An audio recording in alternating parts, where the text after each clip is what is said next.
Ladies and gentlemen, this is a 2024 Acura RDX technology package.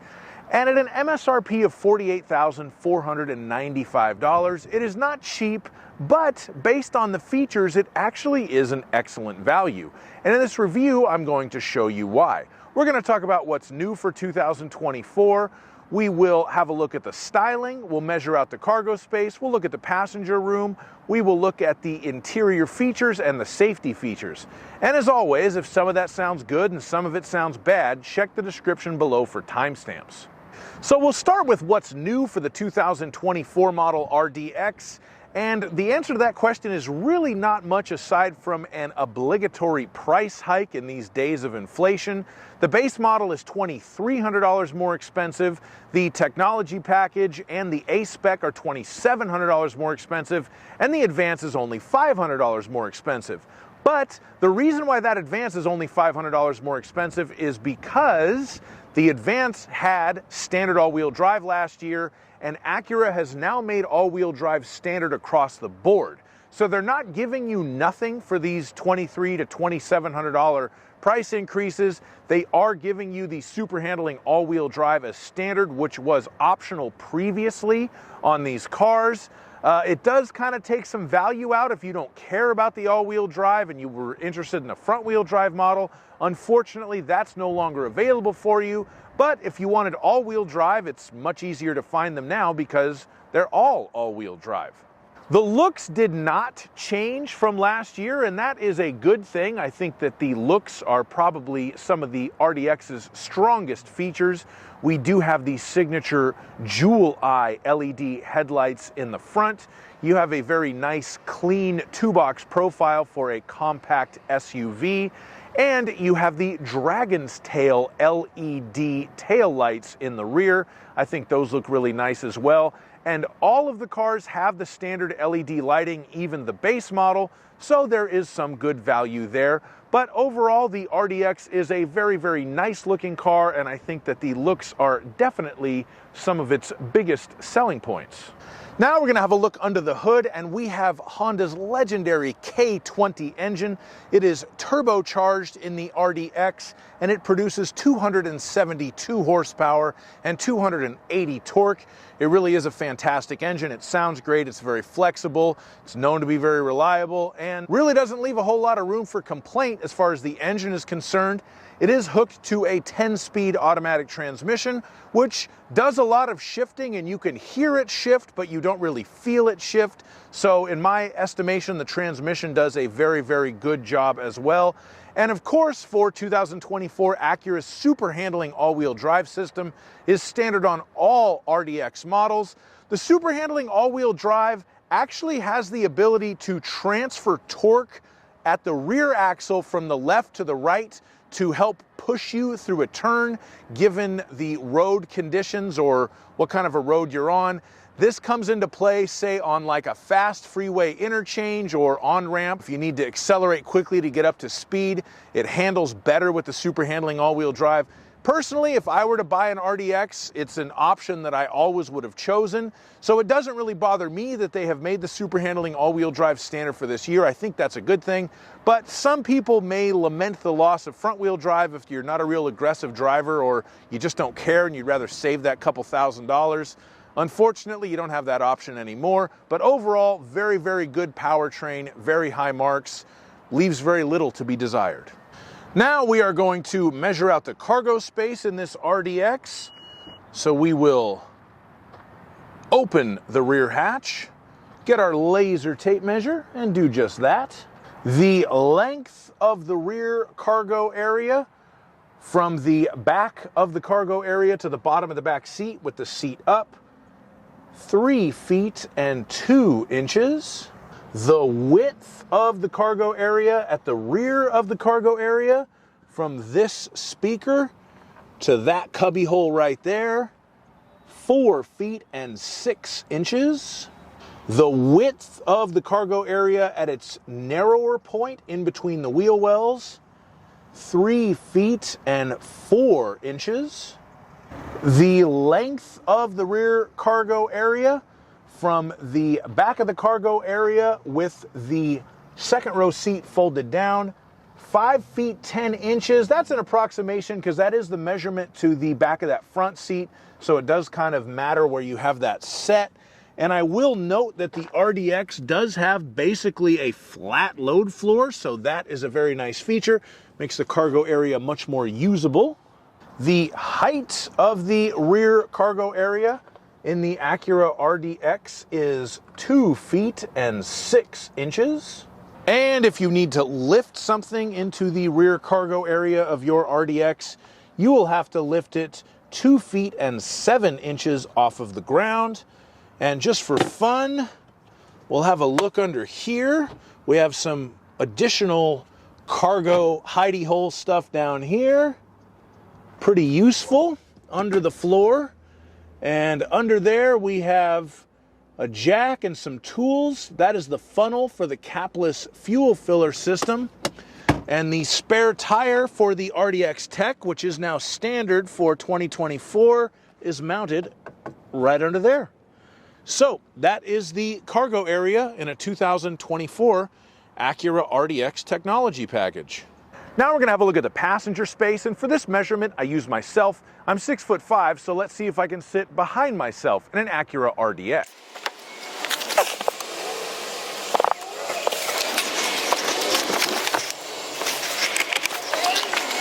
Okay, so as we can see here, if I get in the front, my knees are not touching the dash. I'm sitting upright, but my head is not touching the roof. So I have enough room there. And then if I subsequently get in the back,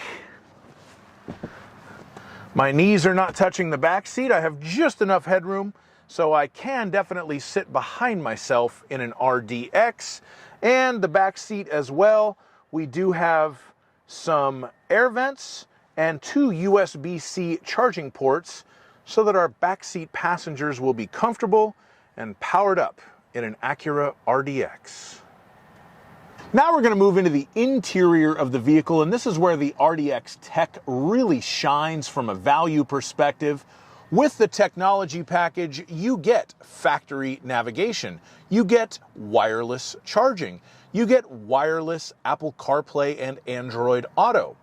You get a 12-speaker ELS Studio sound system that sounds fantastic. You get heated front seats.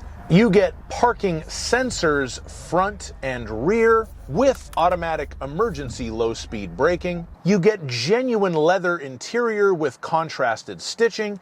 And I would like to point out that in this car, it is finished in espresso, and Acura does not charge extra for that leather color as the German manufacturers certainly would. The only thing Acura actually charges extra for on any RDX trim level would be the paint. This one has the $600 option for the liquid carbon metallic.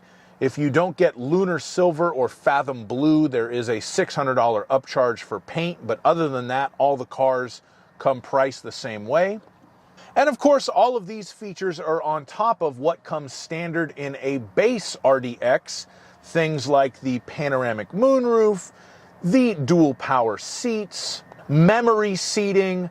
All of these features are things that you get in a base model, and then plus the additional stuff that I named before on the RDX Tech does make it a very compelling package. Now, there are a couple of weak points in here. One that I'll point out, because I pointed out in a lot of my videos, you do not have a fully digital gauge cluster in this car. You do have a relatively large information screen in between the 2 analog gauges, but it's not fully digital. That's something that could use some updating for sure. And the other major thing that people do really complain about with these cars is the Acura True Touch pad, which does take some getting used to and does have a bit of a learning curve. And quite frankly, it is not the best way to control the infotainment system. This car would definitely benefit from a repositioned screen and a touch screen. I think that would be a lot easier to use for everybody. But it's not all bad news, because the system does have excellent voice controls, and I have actually found myself using the voice controls more than anything when I interact with one of these cars. I'll demonstrate that for you now. So we control the voice commands with this little button right here, and you can tell it things like, 93.1 FM. Playing 93.1 FM. We'll turn down the copyrighted music there. Satellite channel 100. Playing channel 100, XL Howard 100.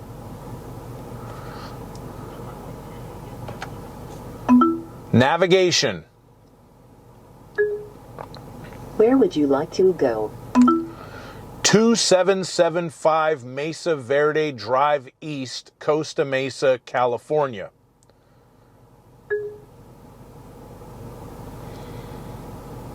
Here is more information for 2775 Mesa Verde Drive East. Would you like to begin a route? No. Now, since I have my phone hooked to the Apple CarPlay wirelessly, if I touch and hold this for about 2 seconds, I'm talking to Siri. So, call home. Calling home. And we'll end that call because I didn't actually want to call home. Or if I want to use the phone's navigation instead of the car's, find me a Taco Bell. One option is Taco Bell on Sepulveda Boulevard in Torrance, about a mile to your south, and it gets 3 stars on Yelp. Ooh. Is that the one you're looking for? Cancel. So you see, this button right here can get you a lot of shortcuts from having to deal with the True Touch pad. Not that the True Touch pad's the worst thing in the world, it's just also not the best thing in the world. So with the voice commands, I really only have to use the touchpad to change settings. And one of the things that you might want to change in the settings is the Acura Iconic Drive ambient lighting, which is something else that comes included with the technology package. We have 27 different themes for lighting on the interior of the vehicle that we can choose from at night. This is a really cool feature and something that's very trendy right now, and it comes standard in an RDX Tech or above. When it comes to safety features, all new RDXs come standard with the AcuraWatch suite of safety features. This includes adaptive cruise control, collision mitigation braking, that's the emergency braking when the car thinks you're going to hit something, forward collision warning, so it'll beep at you first if it senses an obstacle that it thinks you're going to hit. It has the lane departure warning, so it will tell you when it thinks you're drifting out of your lane, either by beeping at you or shaking the steering wheel. Lane keeping assist system, this will try to keep you centered in your lane as long as the car's camera can read the lane lines. And road departure mitigation, which can try to correct your steering if you are leaving your lane, again, if the car's camera can read the lane lines. And all Acura RDXs do come standard with blind spot monitoring and rear cross traffic alert. Those are other safety features that are included. And when you get the Tech, you do have the parking sensors front and rear, so they will beep at you if you're getting close to something. And they can do automatic emergency low speed braking at speeds of 5 miles per hour or below if it thinks you're going to back into something in a parking lot or run into the front of your garage when you're pulling into your house. Thank you so much for watching my review of this RDX Tech. I hope you enjoyed it. If you did, please like my video, subscribe to my channel, and have a fantastic day. Bye-bye.